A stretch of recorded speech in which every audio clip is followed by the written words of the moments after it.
So here we go again, today with a very special maths class for you.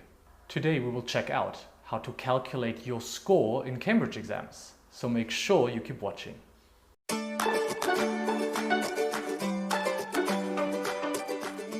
Hi and welcome to Teacher Phil, where I help people like you pass their Cambridge exams. As always, make sure you like the video and you can check out the full article on my website. All the links are in the description box below, so let's get started. Understanding your score in Cambridge exams can be a little bit complex. For once, there are two different scores or numbers that we have to work with, and you have to understand what these two scores mean. So in this video, we are going to look at both of these scores, and I'm going to explain the differences and how to interpret them. So you will know exactly how it works and you will feel more confident about them. A few years ago, Cambridge English introduced their English scale. From that moment on, exams were not only marked by fail or pass, but instead students now get a score that is put on a scale. As a rule of thumb, however, you can still use a rough 60% as the passing grade in all Cambridge exams. The big advantage of this scale, however, is that it's now easier to compare your Cambridge result with other exams like IELTS or LinguaSkill, which can be important if you, for example, apply to study in a foreign country or when you apply for a job. As I said earlier, Cambridge English introduced the Cambridge English scale in 2015 and has used it ever since to report the results of their exams.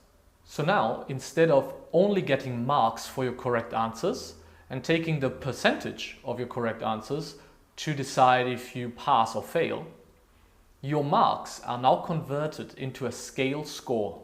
The cool thing is that now there's a real progression from one exam to the next, which you can see quite easily on this scale. For example, a score of 160 means that your level is B2, and it doesn't matter in which of the exams you score 160. It could be in B1 preliminary, B2 first, or even C1 advanced. 160 always means the same, no matter which exam you take. And now we can also clearly see what your score means in comparison to other exams. Again, some governments prefer certain exams to assess who to give a visa to, or some educational institutions like certain universities in English-speaking countries. They might use other exams like IELTS or TOEFL to find out if a student's English is good enough to start a course. With the Cambridge English scale, you have now a very easy tool to see what the score means, and you can assess somebody's level of English a lot more easily. Of course, the big question is, how do I get from my marks in the exam to my English scale score? As you might already know, the different exams in Cambridge are broken up into different papers.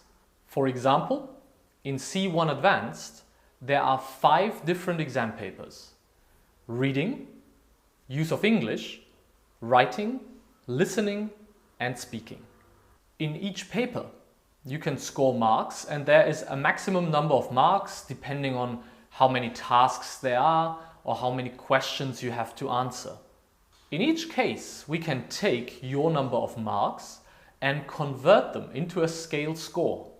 The average of your 5 scale scores is your final mark or your final score in C1 Advanced.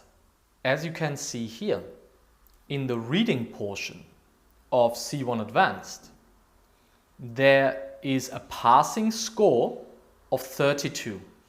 That means you need to score 32 marks in the different reading tasks in order to get a scale score of 180.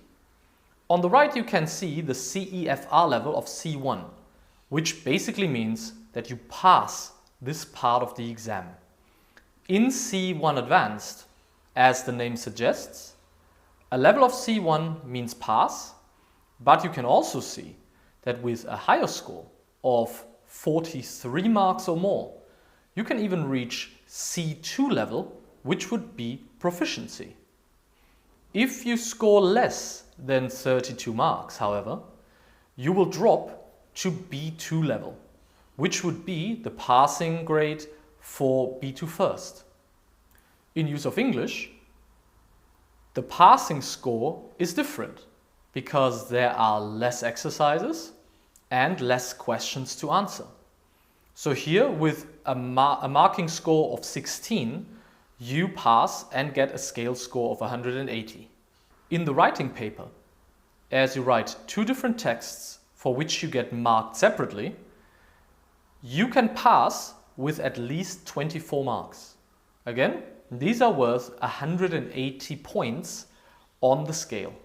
For the listening paper, a C1 level is reached if you score 18 marks. And last but not least, looking at speaking, you need 45 marks to get to 180 on the scale. So now one of the biggest questions that I often hear is, Phil, can I still fail the exam? The answer to this is really yes and no. Strictly speaking, there is no fail grade anymore. As you've just seen in the different little graphics that I showed you, if you score less than the marks that you need to get to level C1, you still get level B2. That means you don't just fail, but in every part of the exam, your level is projected.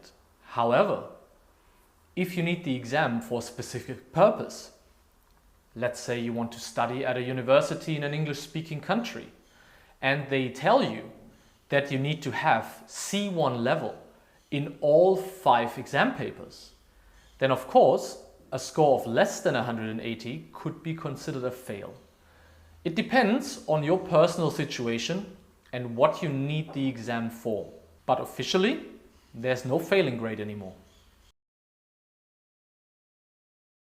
Okay, I hope you found my short explanation useful.